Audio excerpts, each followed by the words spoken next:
Hello, neurospicy friends. Let's talk about the do's and don'ts of eating with ADHD and autism. Hello everyone, I'm Abbey Sharp, and if you guys remember, because I don't know, sometimes I even forget, but I was recently diagnosed with impulsive hyperactive ADHD, just recently at the age of 35.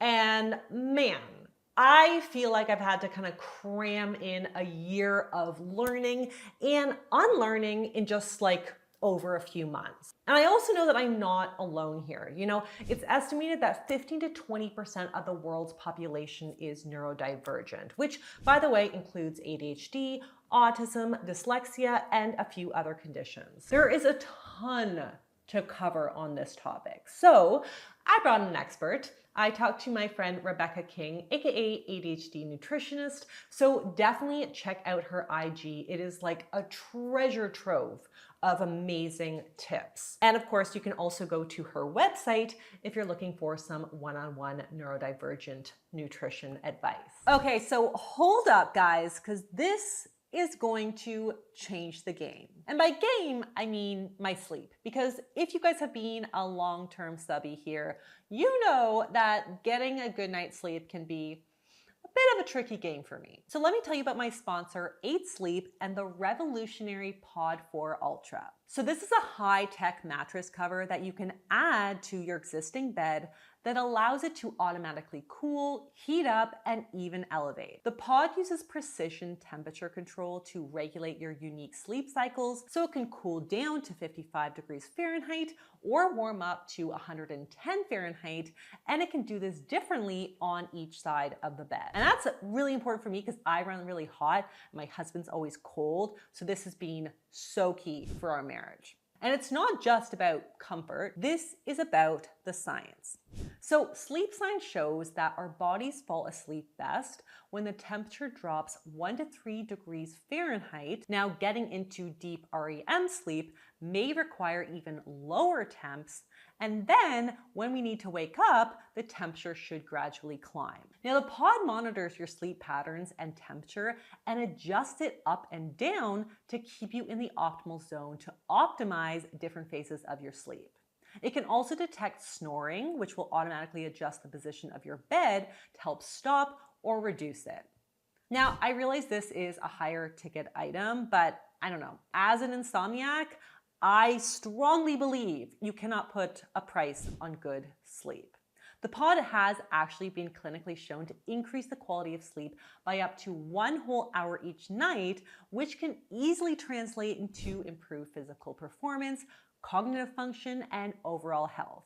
So if you want to try out the pod cover yourself, check out the link in my description at 8sleep.com/Abbey and use my promo code Abbey. They ship to a lot of different countries all around the world, and you'll get 30 days to try it at home and return it if you don't love it. Starting November 11th, 8 Sleep is having a huge Black Friday promotion where you can get $600 off the pod purchase when it's bundled. This is the biggest discount of the year, so now is a really great time to take advantage. Happy sleeping. First things first, guys, I really feel like we need to clarify something very important here, and that is that nothing you eat or drink will cause neurodivergence, nor does anything cure it. Brody, cue the Lady Gaga.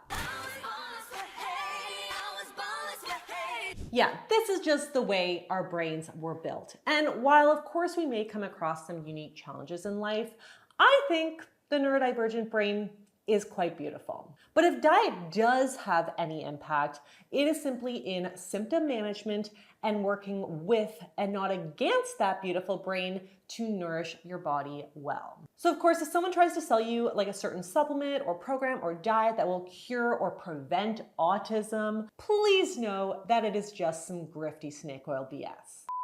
That said, for a lot of us, symptom management can actually be life-altering. So are there specific foods that we should try to just cut out of our diet? Let's look at some of the most common recommendations we see come up online. Number 1, sugar. Now, while some studies have found no association between sugar and ADHD or autism symptoms, Others suggest that neurodivergent kids might just be more turned on when eating sugar in excess. So one study found the more sugar already hyperactive children consumed, the more destructive and restless they ultimately became. Another study found that high sugar diets increased inattention in some kids with ADHD, and a third study found that kids with autism who drank a lot of sugar-sweetened beverages saw an increase in emotional dysregulation. Now, while most neurodivergent research is ultimately done on kids, adult research has also found an association between high sugar diets or sugar-sweetened beverage consumption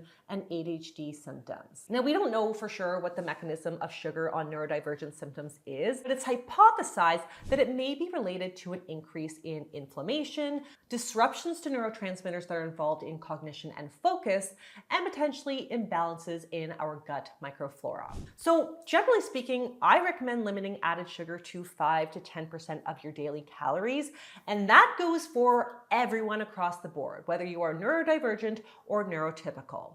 And no, you don't have to go keto like the dark web suggests. While there are some promising studies suggesting some improvements in autism symptoms when going fully keto, particularly for seizures, which makes sense, one review of the literature suggested that there were limited reports of improvements to suggest that keto is a practical treatment for autism. There is ultimately a lot to juggle when it comes to neurodivergence and diets, which we are going to talk a lot more about in a moment. So while in a vacuum, we may see some transient benefits, at least temporarily, to being in ketosis, we may also potentially be doing more damage long term. More on that in just a hot minute.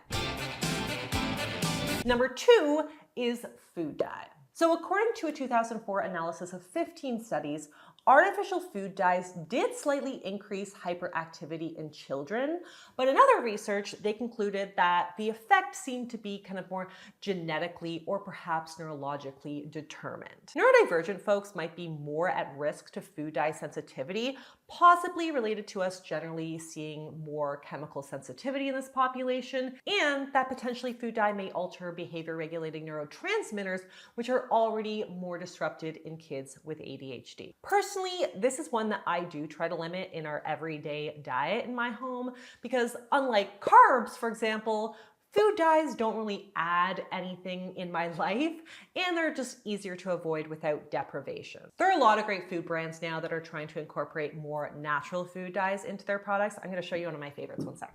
A few moments later. So, for example, we use these kind of rainbow colored sprinkles basically every single day. They are oatmeal and yogurt must. That said, an occasional rainbow popsicle or birthday cake totally gets a pass. Number 3, preservatives and other additives. Plenty of ADHD and autism blogs will insist that you need to eliminate all food additives and preservatives in your or your kids' diets. And there have been some small studies to back this up. So one study in children found that sodium benzoate given alongside food dye increased hyperactivity in young kids, but in another larger study, they found that when given juice with food color and sodium benzoate, parents saw an increase in ADHD behavior in their kids, but there were actually no detectable differences in the lab. In the end, the authors estimated that eliminating food additives might reduce the percentage of kids diagnosed as hyperactive to the point of impairing performance from 15% to 6%. Ultimately, it's very hard to tease like sodium benzoate away from food dyes because they often coexist in the same kinds of foods. As for the laundry list of other additives that you will hear you need to eliminate, the research is even less compelling if it exists at all. I only found one study on MSG and it was in rats, which we are not. Aspartame, even at crazy high levels, didn't seem to have an effect. And while every single website seemed to suggest that you cut out nitrates, I actually couldn't find a single reference for that in this population. But please do send them to me if you have them because I'm personally invested in this topic, so I would love to see the research. And obviously, I think it's advantageous for everyone, neurodivergent or neurotypical, to limit their consumption of highly processed foods and all of the additives that often accompany them. But as we will discuss shortly, it is not compelling enough to me to warrant like a full out militant ban. Next, let's talk about dairy. So based on the limited research that we do have, it does seem that neurodivergent folks are a little more at risk for various food sensitivities and intolerances than neurotypicals. We're not really sure why this is, but it's likely related to the systemic inflammation, variations in immune system responses, and the strong connection between the gut and the brain and vice versa.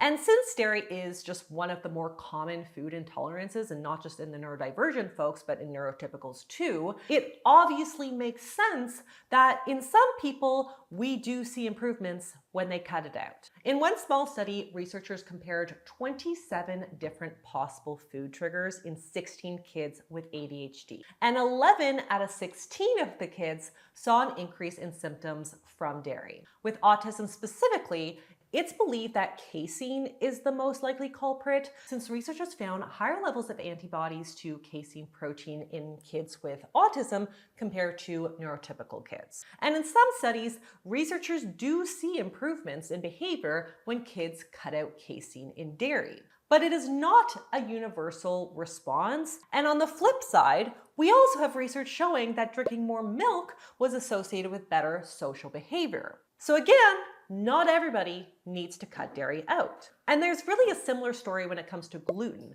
where some, but certainly not all neurodivergent folks, will just simply be more sensitive to gluten. One small study found that kids with ADHD showed improvements in hyperactivity symptoms when they went gluten-free. But other research has not been so convincing. With autism, the gluten-free casein diet has been thoroughly studied, but again, it's not like an open shut case for all. In one review of the literature, they found that 6 studies found an improvement when folks went gluten-free, but 6 studies did not.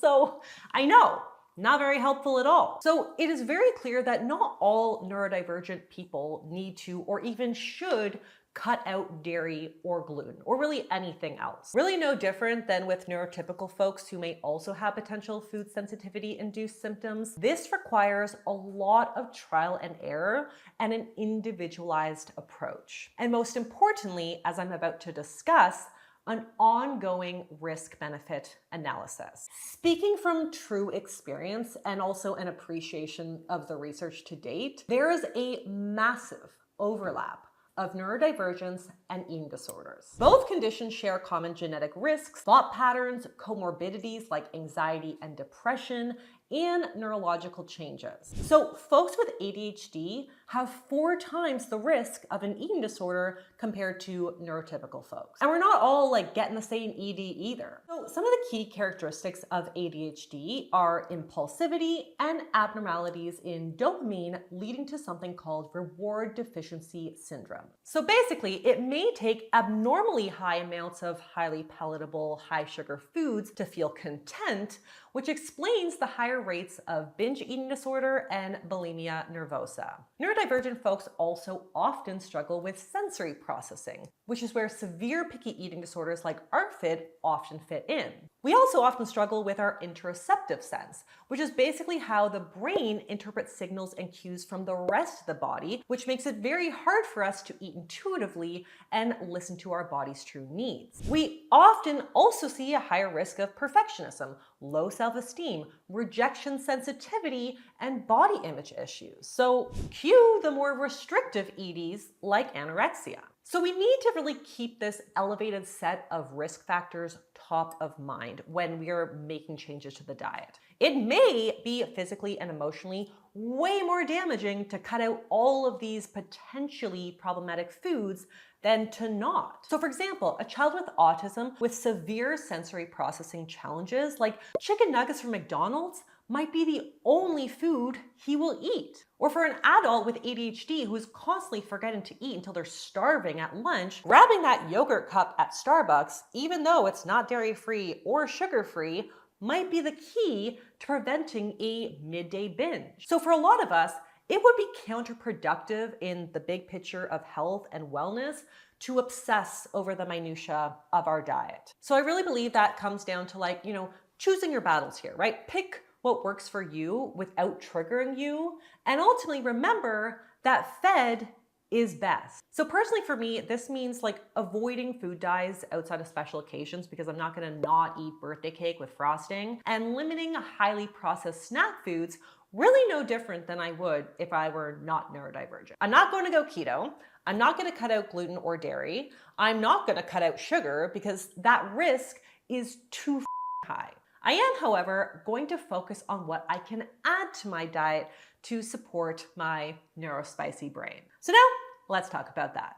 I know we have been told that we are super different than neurotypicals our entire lives, but actually the diet recommendations for us are actually not that different from everyone else. According to this meta-analysis, the best diet for neurodivergent folks is one that's rich in vegetables, fruits, legumes, and fish, and lower in red meat, refined carbs, and sugar. So yeah, like not carnivore, let's just say, and probably also not most forms of keto either. But one thing that experts like my colleague Rebecca flags specifically for this population is the extra importance of protein. Protein is the building block for our neurotransmitters like dopamine. And we know that abnormalities in dopamine levels can be a characteristic of neurodivergence and ADHD. We also know that getting a solid amount of protein can really help with satiety and blood sugar balance, which in turn can help manage some of those kind of emotional dysregulation symptoms. Remember, you're not you when you're hungry. So we really want to make sure that we are having protein at every meal and at least most snacks. And then of course, lower GI, high fiber carbs, and healthy fats, particularly sources of omega-3s like fatty fish, as we are about to discuss, should ideally also be worked into regular rotation. But what about supplements? Well, again, I really do need to clarify that supplements are not a replacement for medication. Like if we're talking ADHD specifically, stimulant medications are wildly effective.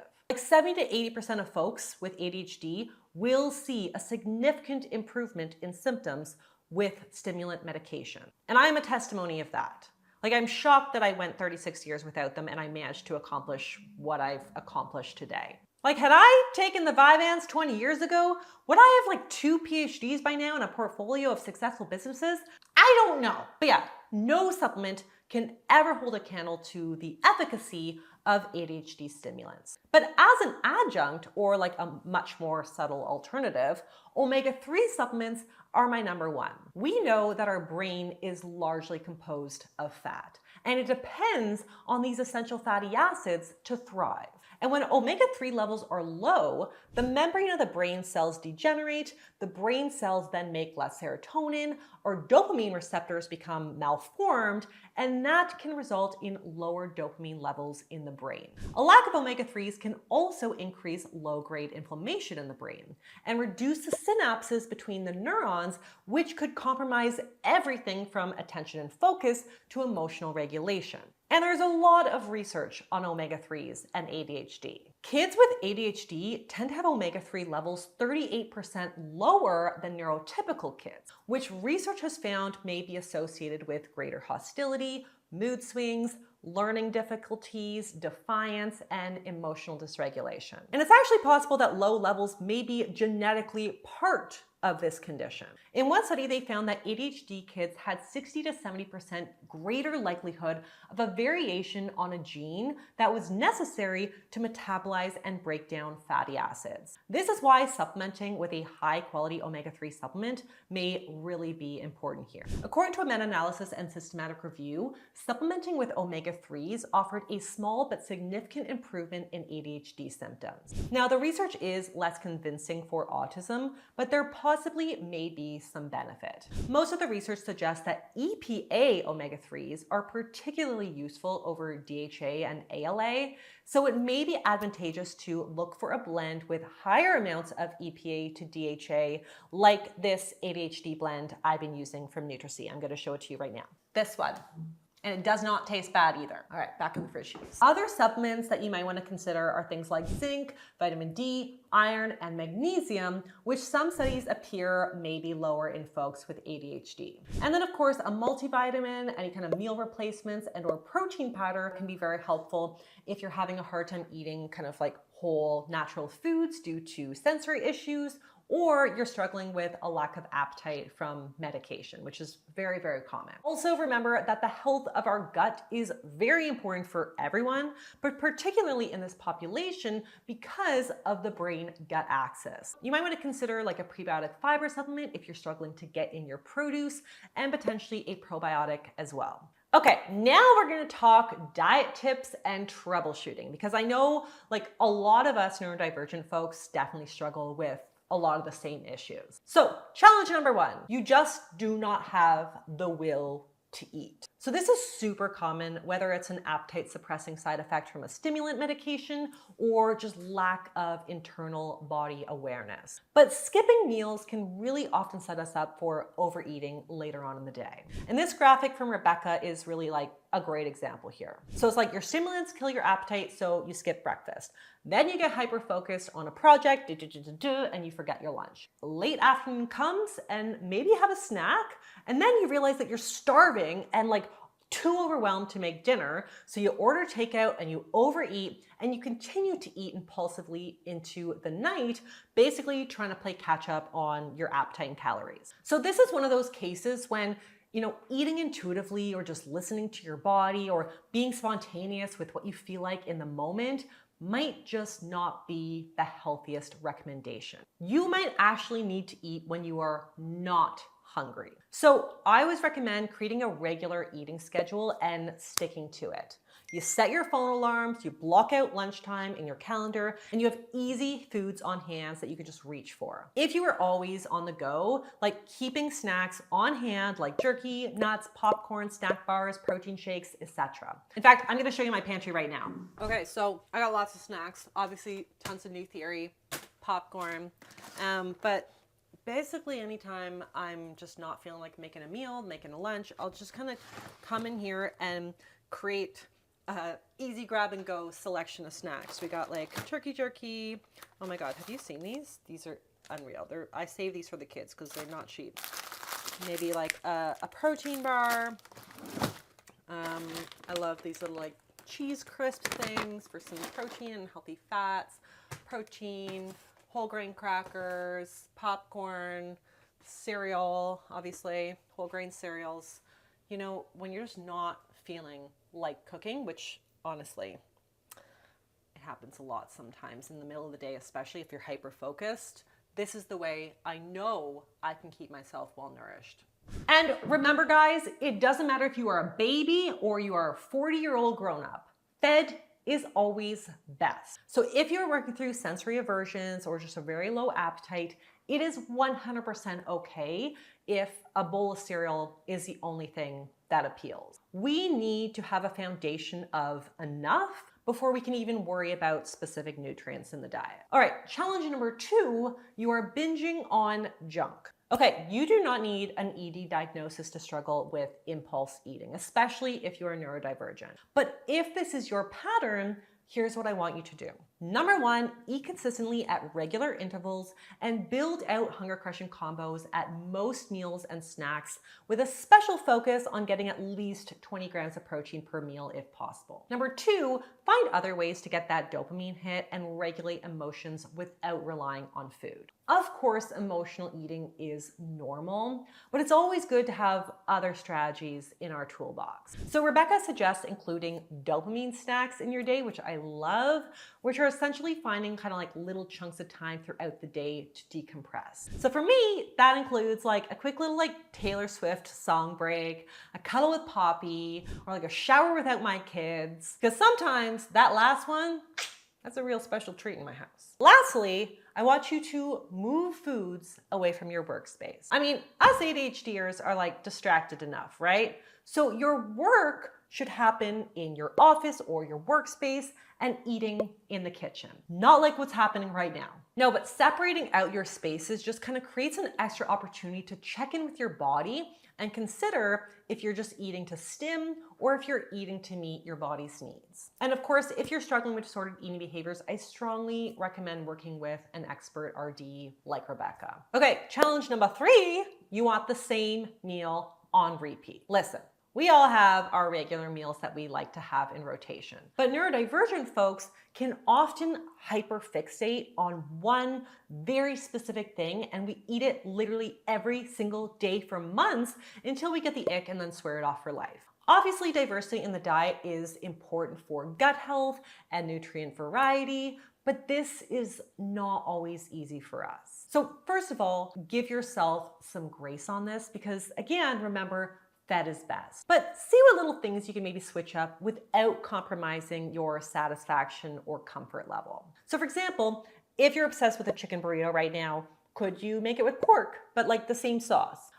If it's a Caesar salad, could you put it in a wrap or, add a different protein? It's these little changes that can actually be super helpful for adding variety over time. You can also try identifying what features you like in a hyperfixation meal and how they can be replicated elsewhere. So if it's the crunch of like a hard raw carrot, could a parsnip be an appropriate swap? If you love the smooth, cold feeling of a protein shake, could you switch up the type of fruit? Like having red fruit over blue or vice versa might seem like just like a small insignificant change, but these little tweaks in nutrient diversity can really help you fill the gaps over time.